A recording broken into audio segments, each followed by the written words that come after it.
Hello विद्यार्थी मित्रों, केम छो? मजामां ने? एकम अने मापननो लेक्चर नंबर 12। आज आपणे स्वाध्यायना दाखलानो अभ्यास करीशुं। अने दाखला गणवा माटे शुं जोईए? सूत्रों जोईए। सूत्रों क्यारे याद रहे, क्यारे समजण पड़े, थियरीना कॉन्सेप्ट क्लियर होय।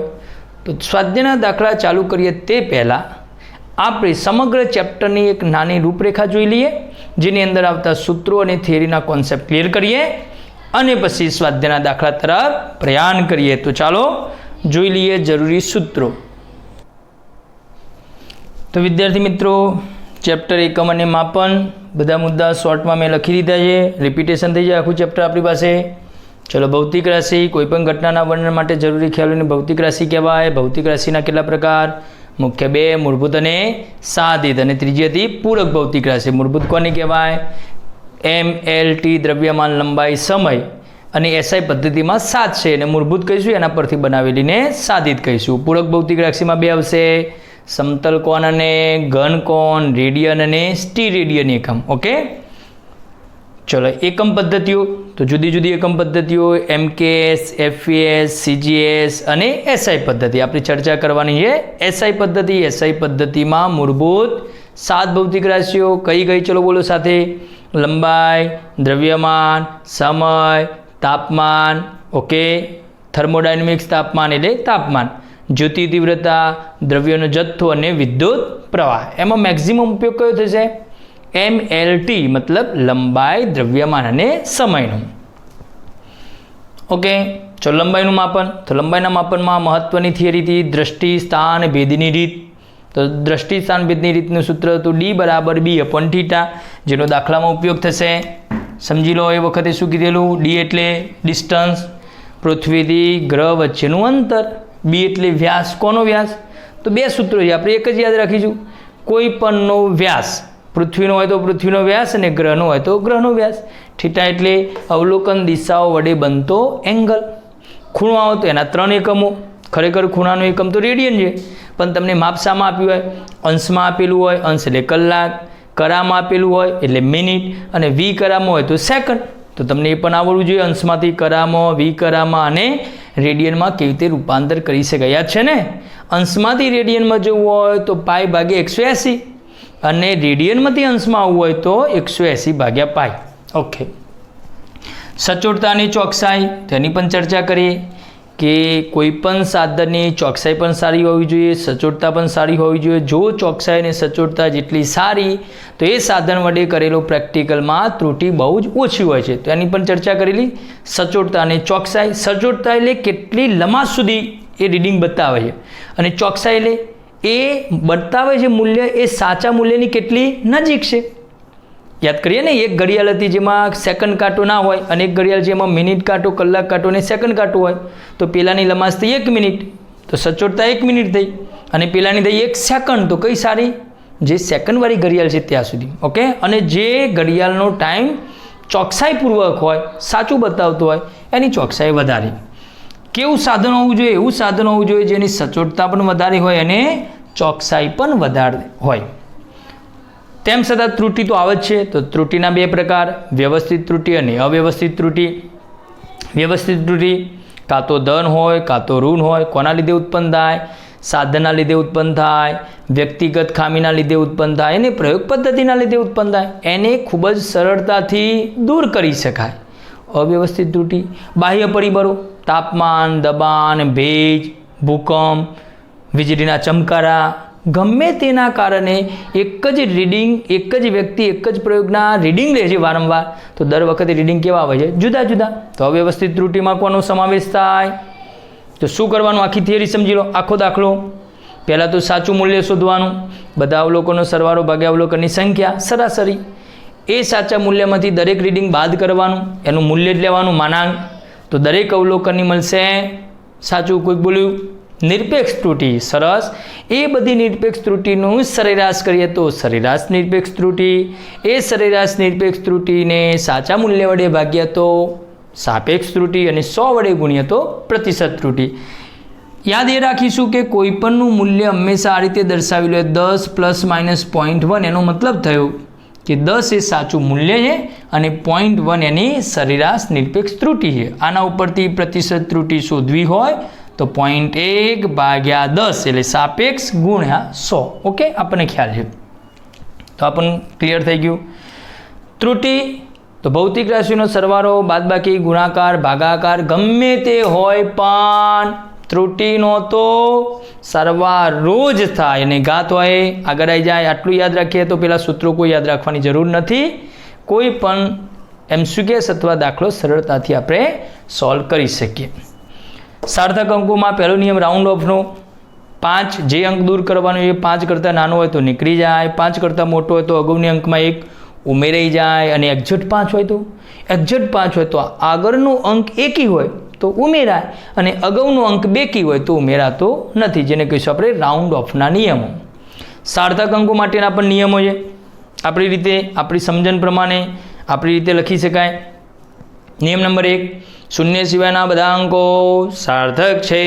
નિયમ નંબર 2, બે અંકોની વચ્ચે આવતા શૂન્ય પણ સાર્થક છે. નિયમ નંબર 3, દશાંશ ચિહ્નવાળી સંખ્યામાં 1 કરતાં નાની પણ હોઈ શકે, 1 કરતાં મોટી પણ હોઈ શકે. દશાંશ ચિહ્નવાળી સંખ્યામાં પોઈન્ટની આગળના નજીકના શૂન્યો સાર્થક નથી, જ્યારે પાછળના શૂન્યો સાર્થક છે. અને પૂર્ણાંક સંખ્યામાં પાછળના શૂન્યો સાર્થક નથી. ઓકે, યાદ હશે અને સરળતાથી તમે એને સમજ્યા પણ હશો. દાખલામાં એનો મેક્સિમમ ઉપયોગ થશે પણ ખરો આનો.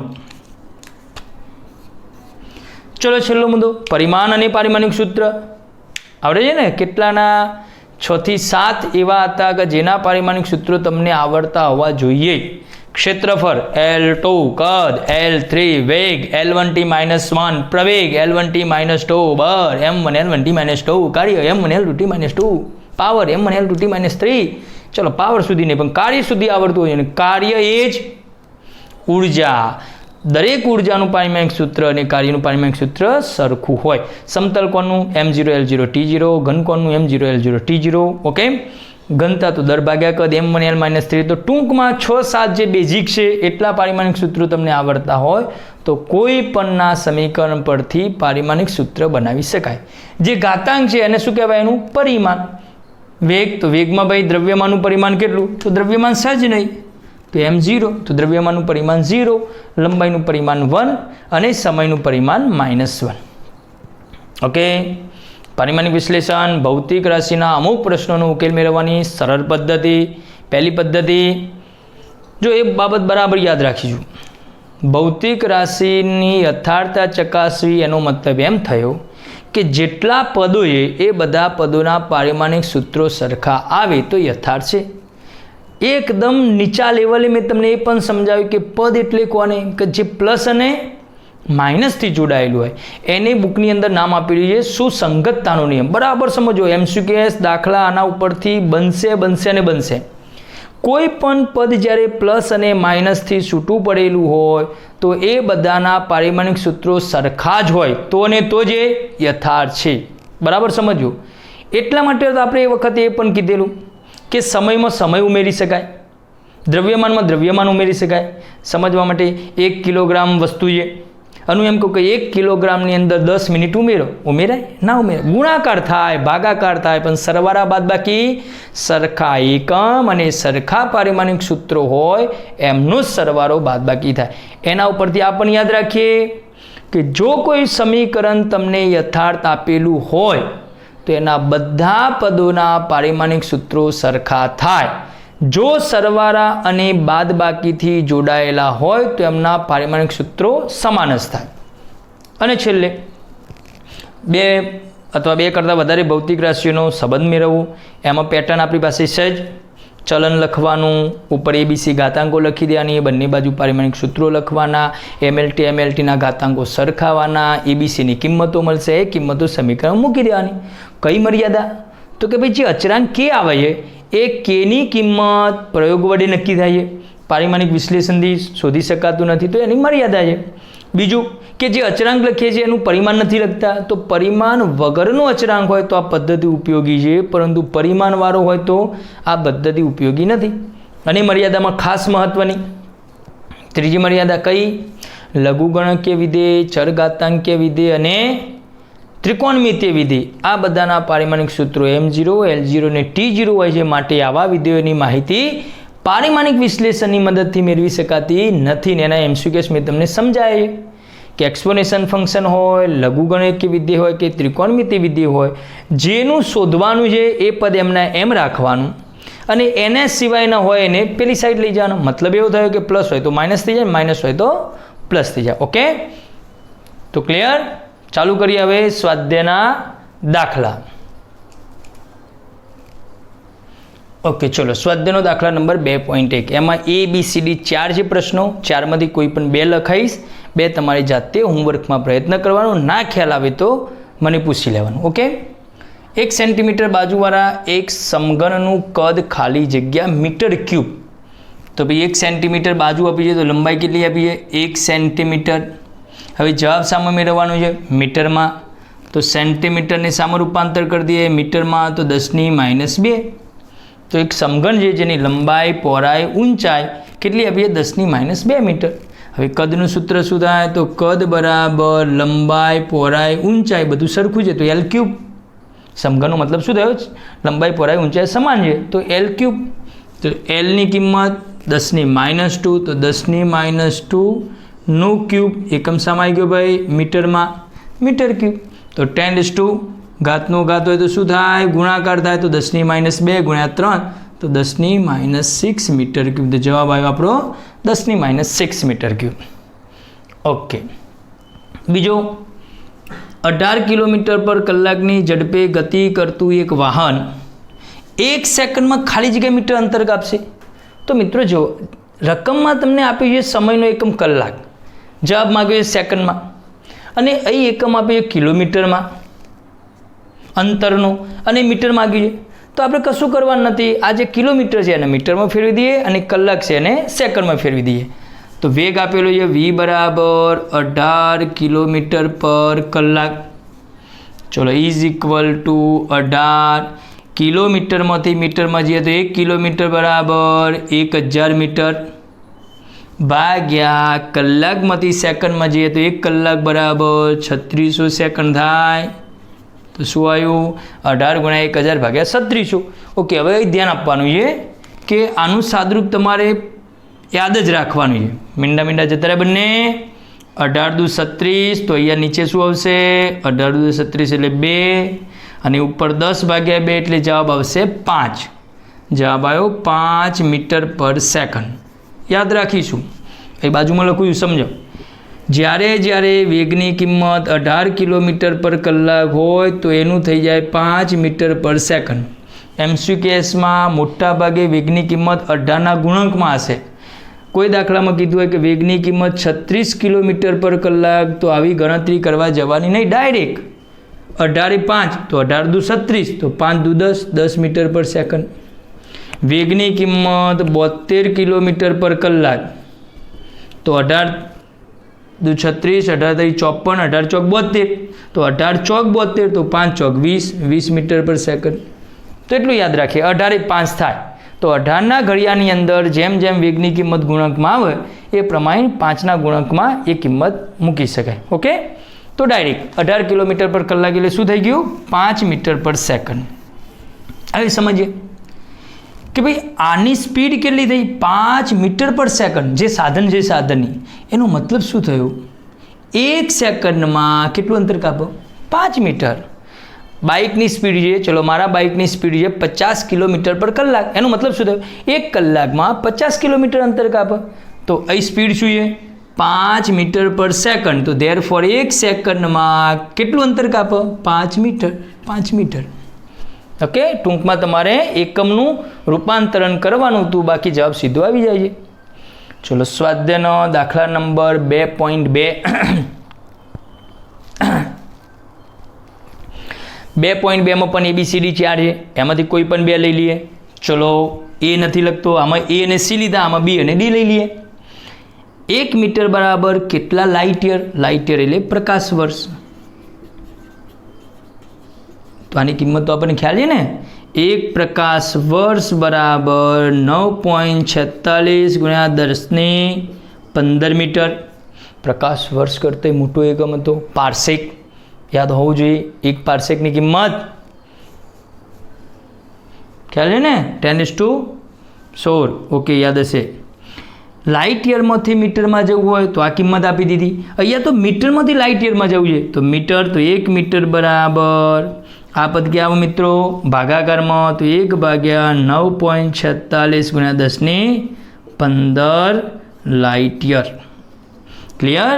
લાઇટ યરમાંથી મીટરમાં જવું તો આટલા વડે ગુણવા પડે, તો મીટરમાંથી લાઇટ યરમાં જવું હોય તો એટલા વડે ભાગવા પડે. તો આનો જવાબ 1.057 × 10⁻16 લાઇટ યર. ચલો ડી પ્રશ્ન ગુણાકાર કેલ્ક્યુલેટરમાં ભાગાકાર કરી લેજો. જેની કિંમત 6.67 × 10⁻11. યાદ છે ને એકમ કેવી રીતે આવ્યો? પેલા સૂત્ર વડે F = G(m1m2/r²). મેં લખાયેલું છે આનું પારિમાણિક સૂત્ર પર. એનો આપણે કોઈ પ્રશ્ન નથી, એકમ આપેલો છે Nm²/kg². એના મૂલ્યને મારે CGSમાં દર્શાવવાનું છે. તો ભાઈ અહીંયા ન્યૂટન બળનું એકમ છે, બળનું MKS એકમ, આ MKS છે તો બળનું MKS એકમ ન્યૂટન છે N, અને એ જ બળનો CGS એકમ ડાઇન છે. CGS એકમ ડાઇન, ડાકણ નહીં, ડાઇન. ઓકે, અને ન્યૂટન અને ડાઇન વચ્ચેનો સંબંધ 1 ન્યૂટન બરાબર 10⁵ ડાઇન. એક કામ કરીએ, આ પ્રશ્ન હાલ એમને એમ રહેવા દઈએ. આ તમે સમજી લો તો પછી આ ખ્યાલ આવશે. કોઈપણના MKS એકમમાંથી CGS એકમમાં જવું હોય તો એકદમ સરળતાથી કે સાહેબ તમે આ કેવી રીતે લખી દીધું 1 ન્યૂટન બરાબર 10⁵ ડાઇન, એ તો આપણે બુકમાં ક્યાંય આવ્યું નથી, સમજી લો. આનો સ્ક્રીનશોટ લઈ લો ટેમ્પરરી. ચલો ઓકે, જો કોઈ પણનું MKS એકમમાંથી CGS એકમમાં જવું હોય તો આપણે બળની જ વાત કરી દઈએ. ચલો ઉદાહરણમાં બળનું પારિમાણિક સૂત્ર શું છે? બળનું પારિમાણિક સૂત્ર છે, બોલો બોલો, m1L1T-2. હવે આપણને ખ્યાલ છે કે MKS અને CGS વચ્ચે શું સંબંધ છે?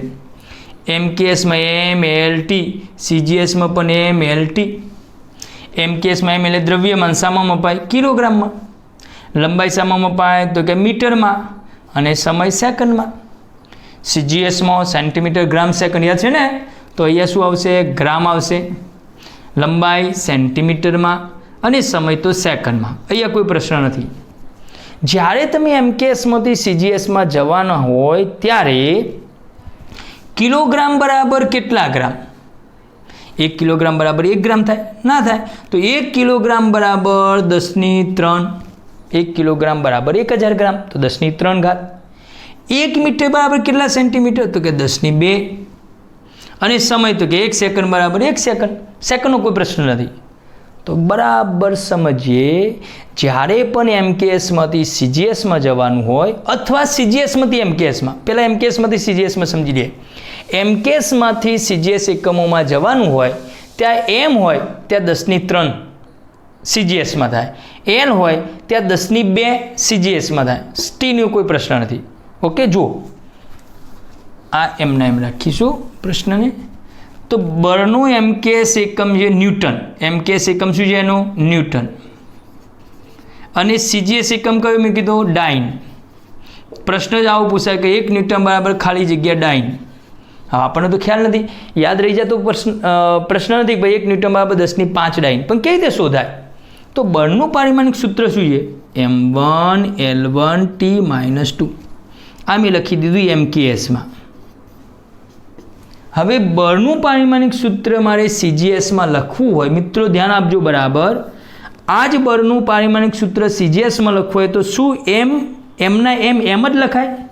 ના, એમની જગ્યાએ 10⁻3m લખવું જોઈએ. 10⁻3m એની 1 ઘાત. એમની જગ્યાએ 10⁻3m. ચલો L1 તો Lની જગ્યાએ 10⁻2L એની 1 ઘાત. અને T તો એજ T⁻2. ચલો 10⁻3 ગુણ્યા એટલે 10⁻3 ઘાત, એમની 1, 10⁻2 Lની 1 અને T⁻2. આધાર સરખો તો ઘાતાંકનો સરવાળો થાય 3 ને 2 5 10 ની 5 m1 L1t -2. હવે સમજો 10 ની 5 આ MKSમાં હતું આ શામાં આવ્યું CGS રૂપાંતર કર્યું ને MKSમાંથી CGSમાં.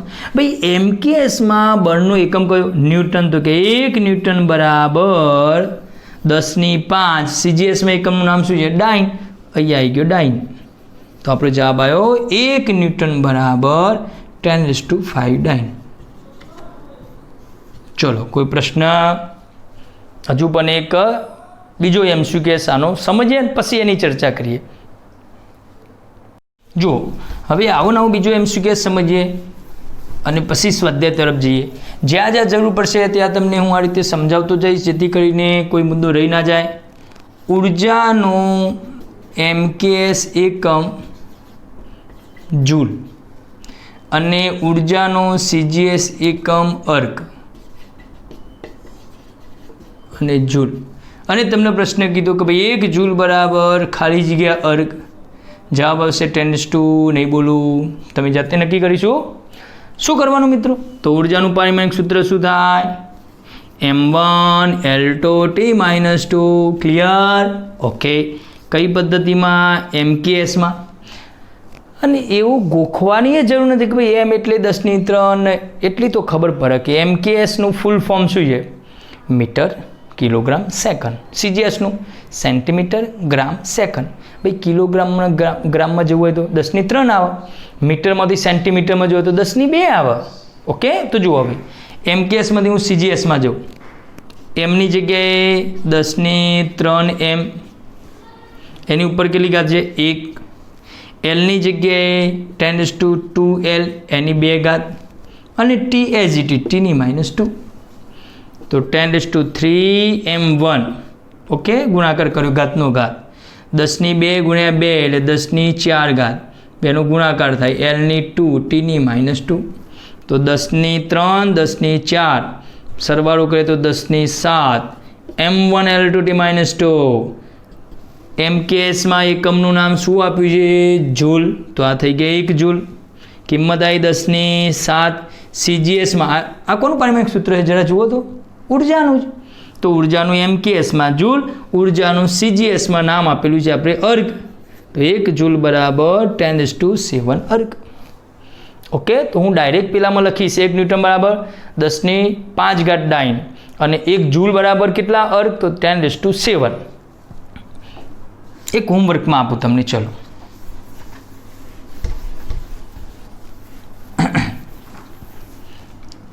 સ્પીડ નથી પડતી ને વિદ્યાર્થી મિત્રો? હોમવર્કમાં હોમવર્ક નંબર 1.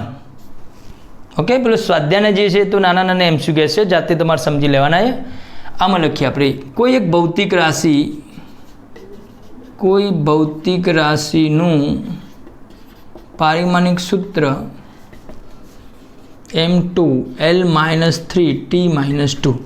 આવું છે, ઉધારી લઈએ. m2 L -3 t -2 છે, જેનો MKS એકમ x અને CGS એકમ y છે. XY એટલા માટે લીધા કે આવું કોઈ પારિમાણિક સૂત્ર કઈ ભૌતિક રાશિનું છે આપણે એમના અંદાજ માર્યો છે કે આવી કોઈ ભૌતિક રાશિ છે, એનો MKS એકમ જે રીતે આપણે જૂલ અને અર્ક કીધું એમ x અને y છે. તો ધેરફોર એક x બરાબર ખાલી જગ્યા y. ઓપ્શન તમને જે આપ્યા હોય 10⁻² ઘાતમાં લખવાના છે. ઓકે. સ્ક્રીનશોટ લઈ લો. 10⁻0 10⁻2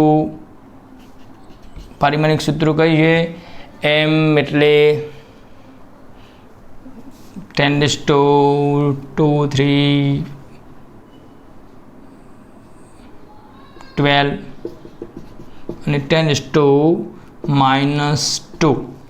ઓકે. તો આમાંથી કોઈ પણ એક ઓપ્શન સમજી વિચારને, આડેધડ નહીં કે ABCD જે કીધા છે, તમારે કોઈ પણ એક ઓપ્શન પસંદગી એ જ કરવાની છે કે એમમાંથી CGSમાં જે તો 10 ની 3 ઘાત આવે, L હોય તો 10 ની 2 ઘાત આવે, અને T હોય એના એમ રાખવાનું. ઓકે. સ્ક્રીનશોટ લઈ લો. હોમવર્કમાં કોમેન્ટમાં આનો જવાબ લખજો. ઓકે. તો પેલો હવે ક્લિયર કરી દઈએ આપણે MCQ.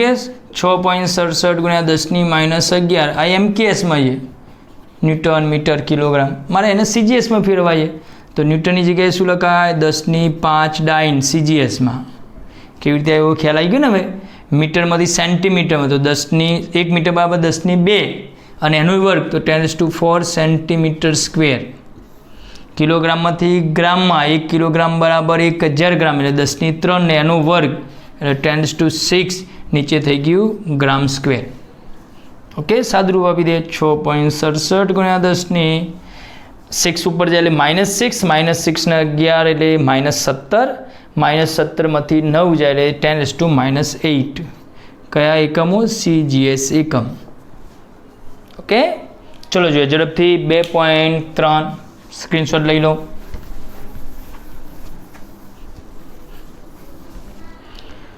हाँ सरस मजानो दाखलो ये 2.3 स्वाध्यायनो दाखला नंबर 2.3 एम एक सूत्र ये जुदी जुदी एकम पद्धतिओं में मूल्यों और एकमों वच्चेनो संबंध दर्शावतुं सूत्र ये समझी लईए अने पछी एकदम सरळताथी आपणे आ दाखलो लखी सकीशुं।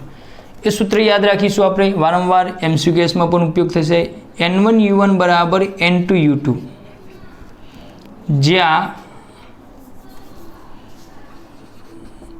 N1 अने N2 जुदी जुदी एकम पद्धतिओं में भौतिक राशिना मूल्यों बराबर आखे आखो शब्द लगतो नहीं N1 प्रथम एकम पद्धति में मूल्य और N2 ए बीजी एकम पद्धति में मूल्य तो N1 और N2 ए जुदी जुदी भौतिक राशिओं में मूल्यों दर्शावे ज्यारे U1 और U2 ए भौतिक राशिना एकमों दर्शावे ओके दाखलो समझ लो तमने ख्याल है तो पहली एकम पद्धति में मूल्य N1 एकम U1 एकम अथवा पारिमाणिक सूत्र बीजी एकम पद्धति में मूल्य N2 और एकम एनो थशे U2 तो आनो उपयोग करीने दाखला नंबर 2.3 आपणे पेला रकम समझी लीए। उष्मानो एकम केलरी है चलो कई भौतिक राशि आपी है उष्मा भौतिक राशि एमां तेनुं लगभग मूल्य 4.2 जूल है तो एक केलरी उष्मानो एकम कयो आपी दीधो केलरी अने एक केलरीनी किंमत एक केलरी बराबर 4.2 जूल मूल्य पण आपी दीधुं कयुं 4.2 जूल 1 जूल बराबर ए पण आपी जे भाई 1 जूल बराबर 1 kilogram metre square by second square मतलब तमने जे जूल एकम आपे कई पद्धति में है MKS में के CGS में MKS में मीटर किलोग्राम सेकंड तो आ कई पद्धति थई MKS पद्धति आपेली है।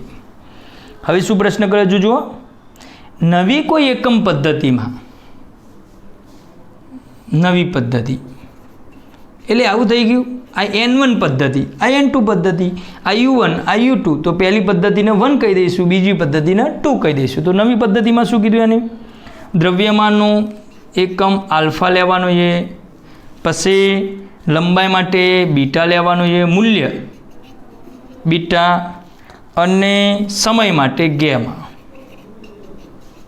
द्रव्यमान किलोग्राम बीटा मीटर समय सेकंड आपेलू है आल्फा किलोग्राम तो नवा एकमना संदर्भे केलरीनुं मूल्य केटलुं हशे समझो मूल्य शोधवानुं है।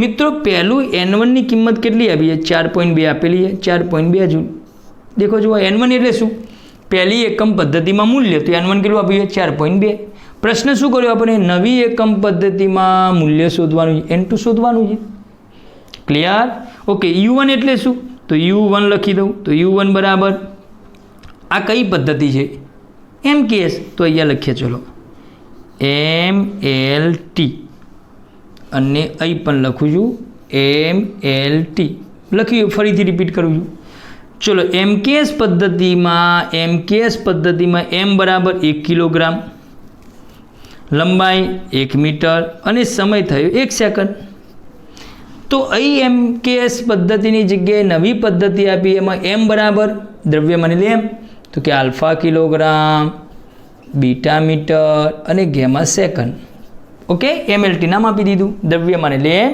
लंबाई L समय T। हवे भाई अहींया पण MLT अलग पाडवा माटे पहली पद्धति ने हूँ 1 कही दऊं अने बीजी पद्धति ने 2 कही दऊं सिंबल ज आपेला है पहली पद्धति में मूल्य N1 बीजी पद्धति में मूल्य N2 શું શોધવાનું છે? N2 શોધવાના છે. કયું સૂત્ર? N1U1 બરાબર N2U2.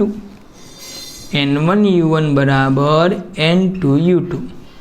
N2 ને કરતા બનાવી દઈએ તો N2 બરાબર N1U1 upon U2. ચલો therefore N2 બરાબર N1 કિંમત મૂકી દઈએ પછી N1 એમના એમ. ચલો U1 એટલે એકમ અથવા એનું પારિમાણિક સૂત્ર. તો U1 શું છે ભાઈ? ઉષ્મા, ઉર્જા. ઉર્જાનું પારિમાણિક સૂત્ર નથી લખ્યું એ લખી દઉં. ઉર્જાનું પારિમાણિક સૂત્ર થાય, બોલો કાર્યનું થાય એ જ ઉર્જાનું, M1L2T-2. તો U1 ની કિંમત M1L2T-2. જોજો બરાબર. નીચે U2 પણ શું છે? ઉર્જા જ છે. તો ઉર્જાનું પારિમાણિક સૂત્ર ત્યાં પણ M1L2T-2. તો કે સાહેબ ઉડી ગયું. ના, U1 એ પહેલી એકમ પદ્ધતિમાં MLT અને U2 એ બીજી એકમ પદ્ધતિમાં MLT. એનો મતલબ થાય કે સાહેબ અલગ કરવા માટે M1L1T1, M2L2T2. ખબર પડી ને? U1 એટલે પહેલી પદ્ધતિ, U2 એટલે બીજી પદ્ધતિ. હવે કિંમતો આપી એ બધી મૂકી દઈએ. તો N2 બરાબર 4.2. ઓકે, N1 ની કિંમત 4.2. M1 એક કામ કરું મિત્રો, M1 M2 બંનેની ઉપર કેટલી છે? (1) કોમન લખી દેવાય. ચલો L1 L2 ઉપર 2 ઘાત, તો L1 upon L2 (2) અને T1 T2 (-2), T1 T2 upon (-2). સાદુરૂપ આપી દીધું. M1 M1 L1 L2 T1 T2. Okay, 4.2 એમને. હવે મૂકી દઈએ કિંમત. M1 ની કિંમત કોણ બોલશે? M1 બરાબર 1 કિલોગ્રામ, એકમ મૂલ્ય કેટલું? 1 કિલોગ્રામ. L1 બરાબર 1 મીટર, T1 બરાબર 1 સેકન્ડ, M2 કેટલા? Alpha kilogram. તો 1/આલ્ફા (1). ચલો L1 બોલો 1 મીટર, L2 કેટલા મીટર? બીટા મીટર, તો બીટા (2). અને T1 કેટલા? તો કે 1 સેકન્ડ. T2 કેટલા? ગેમા સેકન્ડ, તો T1 ની જગ્યાએ 1 સેકન્ડ, T2 ની જગ્યાએ ગેમા સેકન્ડ (2). ઓકે, તો 4.2 આલ્ફા ઉપર જાય એટલે આલ્ફાની -1 એટલો તો ખ્યાલ આવશે ને તમને. બીટાની 2 ઘાત છે પણ બીટા નીચે છે ને, હા, તો ઉપર જશે તો બીટા -2 અને ગેમાની -2 નીચે છે જ અને ઉપર જશે તો ગેમા (2). તો આપણો જવાબ N2 બરાબર 4.2 આલ્ફા -1 બીટા -2 ગેમા 2. જરા હું જોઈ લઉં તમને નીચેનું દેખાય છે કે નહીં. ઓકે, દેખાય. હવે વિદ્યાર્થી મિત્રો 2.4 જે છે એ માત્ર સમજણ આધારિત છે. મોટાભાગની ભૌતિક રાશિઓ આઇન્સ્ટાઈનના સાપેક્ષવાદ પ્રમાણે તમને ખ્યાલ હોવો જોઈએ. હું જ્યારે વિધાન એવું બોલું કે હું ઊંચો છું લંબાઈમાં, વિધાન તદ્દન ખોટું છે. હું ઊંચો છું એવું વિધાન ના બોલે. હું આના કરતાં ઊંચો છું. હું જ્યારે એમ કહું કે આ વિદ્યાર્થી હોશિયાર છે, તદ્દન ખોટું. આ વિદ્યાર્થી આના કરતાં હોશિયાર છે.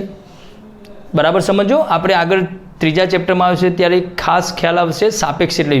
તો જ્યારે હું એમ કહું અમિતાભ બચ્ચન ઊંચો છે, પણ અમિતાભ બચ્ચનની બાજુમાં WWનો ખલી આવી જાય તો બચ્ચન નાનો થઈ જાય. મતલબ કોઈ પણ ભૌતિક રાશિ એ બીજાની સાપેક્ષી હોય. તો એ તમને એવી વિધાનો આપ્યા છે. જેમ કે પહેલું વિધાન છે, પરમાણુ ખૂબ જ નાના પદાર્થ છે. પરમાણુ ખૂબ જ નાના છે. આપણને લાગે બરાબર છે, ના ખોટું. વિધાન જુઓ કેવી રીતે. પરમાણુઓ ઇલેક્ટ્રોન કરતાં તો મોટા છે.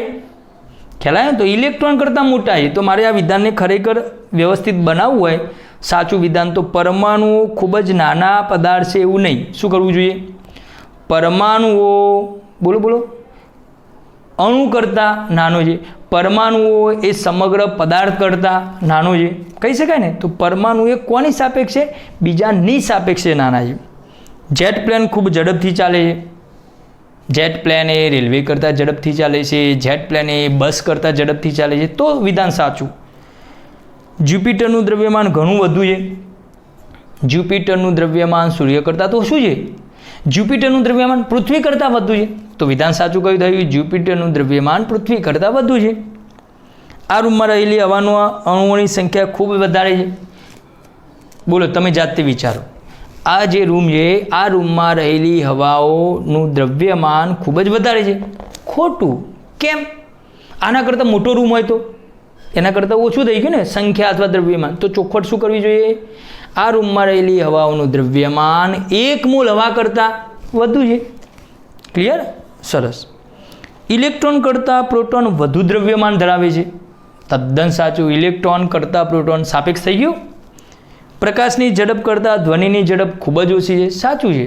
તો કયા છેલ્લા 2 વિધાન કોઈ ફેરફાર કરવા નથી? સાચા છે. ઉપરના 4 વિધાનોને તમારે સાપેક્ષની અંદર ફેરવવાના રહેશે. છેલ્લો એક MCQ લઈ લીધા છે, દાખલો 2.5, અને આજનું લેક્ચર આપણે પૂરું કરીશું. લંબાઈનો નવો એકમ પસંદ કરવામાં આવે કે શૂન્યાવકાશમાં પ્રકાશની ઝડપ 1 એકમ થાય. શૂન્યાવકાશમાં પ્રકાશની ઝડપ કેટલી છે? 3 × 10⁸ મીટર પર સેકન્ડ. એને માત્ર 1 એકમ જ લખવાનું. ઓકે. તો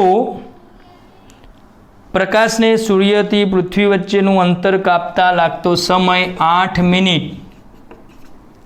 8 મિનિટ અને 20 સેકન્ડ, એટલે 500 સેકન્ડ થઈ ગયા. 500 સેકન્ડ જેટલો સમય લાગે છે. તો સૂર્ય અને પૃથ્વી વચ્ચેનું અંતર નવા એકમમાં, કયા એકમમાં? એ એકમ શબ્દમાં. આ નામ ગમે તે હોય, એ એકમનું નામ આપણને આપ્યું નથી. તો સ્વાભાવિક વસ્તુ છે, તમને વેગ આપેલો છે, સમય આપેલો છે, અંતર માગ્યું છે. તો વેગનું સૂત્ર થાય વેગ બરાબર અંતર ભાગ્યા સમય. તો અંતર બરાબર વેગ ગુણ્યા સમય. વેગની કિંમત 1 એકમ, સમયની કિંમત 500. તો જવાબ આવી ગયો 500 એકમ. એ અંતર જે હશે એ 500 એકમ હશે. હવે કે એકમ એટલે કયો? નવો એકમ. શૂન્યાવકાશમાં પ્રકાશની ઝડપને હું 1 એકમ કહું તો સૂર્યથી પૃથ્વી વચ્ચેનું અંતર થઈ ગયું 500 એકમ. ઓકે વિદ્યાર્થી મિત્રો, તો આજે આપણે ચેપ્ટર નંબર 2 એના સૂત્રોનું રિપીટેશન કર્યું. થિયરી પણ ઝડપથી આપણે 10-1 મિનિટમાં સમજી લીધી, અને સ્વાધ્યાયના દાખલા જેની અંદર નાના નાના સરળ MCQs હોય એ જાતે સોલ્વ કરવાના, સમજવાના. હવે પછીના દાખલા આપણે નેક્સ્ટ વિડીયોમાં લઈશું. ત્યાં સુધી મહેનત કરતા રહો. All the best. જય હિન્દ.